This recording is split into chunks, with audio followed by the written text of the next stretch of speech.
Assalamualaikum warahmatullahi wabarakatuh. Masih dengan saya di sini chapter 1 Game Project. Oke, kita sudah membuat banyak sekali di sini objek ya, ada efek 3 buah efek, satu objek ya. Nah, kesempatan kali ini saya akan mulai membahas tentang mobs atau creep enemy ya. Enemy ada yang bilang enemy, ada yang bilang creep, ada yang bilang mob. Gimana sih proses pembuatan dari sebuah enemy itu sendiri? Enemy itu sendiri sebenarnya sama kayak player ya, sama aja kayak player ya, nanti butuh animasi juga, butuh controller juga, sama ya. Oke, kita langsung saja. Di sini ada resource dari log ya, ngambilnya ya, dari log. Coba kita buka dulu lognya. Oke, nah di sini ada beberapa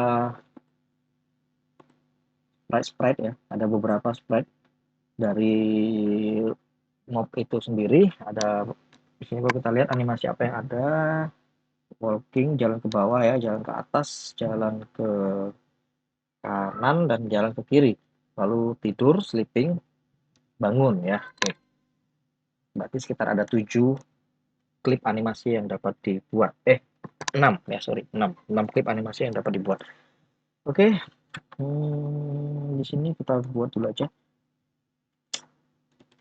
Kalau saya desain sendiri, saya pengen ada 3 buah jenis enemy ya. Enemy yang pertama itu adalah enemy yang diam ya, yang hanya diam. Ya, ini hanya diam saja dia.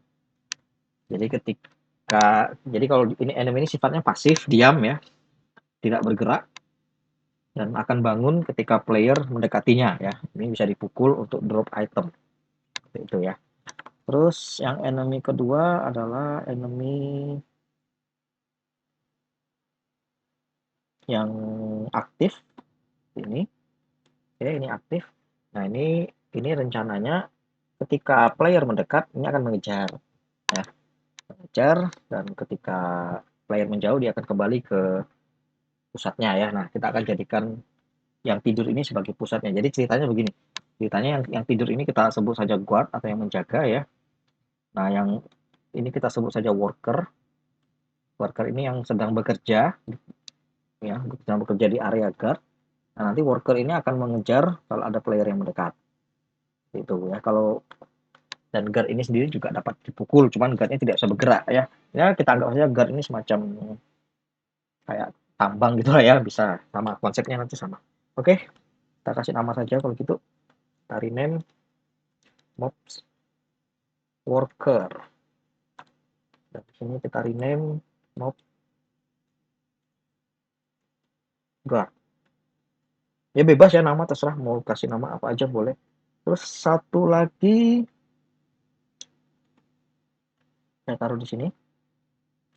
Nah, ini kalau ada worker biasa kita kasih mob soldier. Nah, oke, soldier nanti akan aktif mengejar ya.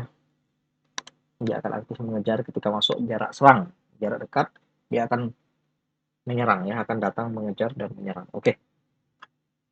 Nah, nanti ini akan saya lengkapi dengan controller dan klip animasi ya. Cuman kalau untuk dibahas di sini nanti terlalu lama. Nanti akan saya buat sendiri aja di luar dari video ini ya. Cuma intinya sama aja kayak player ya, sama. Jadi tetap punya klip-klip animasi, binding dan lain-lain. Nah, nanti akan saya tunjukkan lah seperti apa kontrolernya ya. Oke. Nah, di sini saya punya beberapa objek ya, beberapa game objek. Nah, muncullah pertanyaan. Dari game objek yang kita buat, itu kan sebenarnya ada game objek yang bersifat statis. Statis itu dalam artian dia tidak bergerak ya, tidak bergerak dan tidak bergerak ya selama runtime game berjalan, dia itu hanya diam, tapi dia game objek gitu ya. Nah, ada juga yang dynamic. Dynamic itu artinya dia bergerak. Ketika runtime dia bergerak. Contoh player. Player ini kan bergerak terus. Kemanapun dia pergi dia bergerak gitu ya. Nah, tapi ada juga di antara dynamic objek tersebut yang sifatnya itu reusable game object. Reusable itu artinya apa? Game object tersebut dapat digunakan kembali gitu ya. Jadi misalnya satu scene. kita buat satu scene, misalnya scene play ini ya, scene play ini kita buat, terus kita kasih mob ya, kita kasih mob musuh. Nah pertanyaannya, ketika kita membuat scene lagi yang lain, mungkin nggak mob itu muncul di scene tersebut? Misalnya kita buat scene yang kedua, misalnya sequel scene misalnya. Nah mungkin nggak musuh itu muncul lagi? Mungkin nggak efek-efek ini tuh muncul lagi? Nah kalau mungkin, berarti kan game-game objek ini reusable sifatnya ya. Reusable itu artinya dapat digunakan kembali. Sedangkan player, apakah player reusable? Ya itu tergantung dari deskripsi yang dibuat. Jika deskripsi yang dibuat di sequel, karakternya sudah beda lagi, misalnya ganti cewek gitu ya, nah berarti kan dia tidak reusable. Nah seperti itu ya, itu bedanya. Nah objek-objek yang reusable ini kan mungkin akan muncul ya, akan muncul di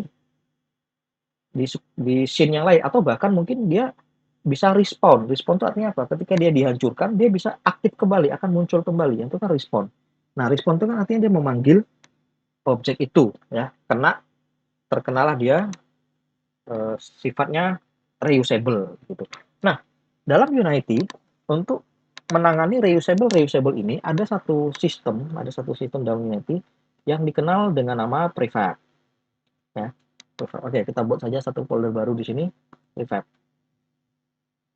Nah, jadi prefabs ini adalah sebuah sistem yang ada di Unity yang memungkinkan game object itu disimpan, ya, disimpan sebagai template dengan ya template aset, dengan kata lain, ketika dia masuk ke dalam prefab, maka game object itu dapat digunakan kembali, baik itu dipanggil secara coding maupun di drag ke dalam scene, ya seperti itu.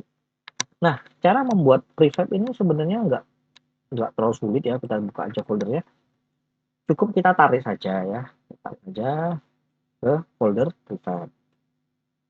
Nah, nanti kalau benar dia berubah jadi warna biru. Nah, prefab itu sudah antara yang ada di scene dengan yang ada di prefab ini berbeda ya, walaupun terkesan sama tapi berbeda. Kalau dia sudah masuk ke dalam prefab, jangan diedit dari scene. Ketika kita mengedit komponen-komponen yang ada di scene, itu prefab tidak berpengaruh ya, jadi percuma. Jadi kalau sudah masuk ke dalam prefab, ketika ada terjadi perubahan, nah perubahannya alangkah baiknya dilakukan langsung di prefab. Klik aja nih prefabnya, open prefab. Nah, langsung di sini. Ya. Kenapa? Karena kalau kita sudah ngeditnya langsung di prefab, nah tarik ke sini, file effect yang ada di sini ini sudah berbeda. Ini dianggap sebagai dynamic object. Ya, sudah dianggap sebagai scene object gitu ya. Jadi ini bisa dilepas prefabnya. Misalnya kita klik kanan, unpack completely. Nah, ini lepas. Ini sudah berbeda ya. Sudah berbeda. Jadi walaupun, jadi ini saya delete, misalnya saya delete ya. Nah, ini saya balikin lagi, saya taruh lagi ke scene. Nah, perlu perhatikan yang ada di scene dengan yang ada di prefab ini sudah berbeda. Ya, sudah berbeda. Jadi kalau saya lakukan modifikasi di scene, ini tidak berpengaruh dengan yang ada di prefab ya, berbeda. Hati-hati ya. Hati-hati berbeda. Jadi pastikan objek-objek mana yang memang ingin di reusable ya. Jadi ketika di reusable tapi dimasukkan ke dalam scene, nah ketika yang scene-nya kamu edit, ini sifatnya unik. Berbeda dengan yang ada di prefab. Ya, ini tolong dipahami ya. Jangan sampai keliru. Soalnya takutnya nanti kamu rubah-rubah di scene, lupa di prefabnya nggak berubah. Ketika dipanggil lagi, berbeda ya. Loh, kok efeknya hilang? Nah, karena berbeda. Jadi memang kalau mau aman ketika masuk ke prefab, ya ini kita hapus saja. Kecuali memang dia bagian dari scene. Nah, kalau bagian dari scene, memang harus dilakukan modifikasi. Oke, smoke effect kita juga masukin ke prefab. Ini. Terus water effect. Nah, kita gabungin jadi satu folder. Effect. Oke. Terus ini kita pindahkan. Nah, gampang ya. Terus mob ini juga sama. Kita pindahkan, masukkan ke dalam prefab. Oh, nggak bisa. Satu. Oke.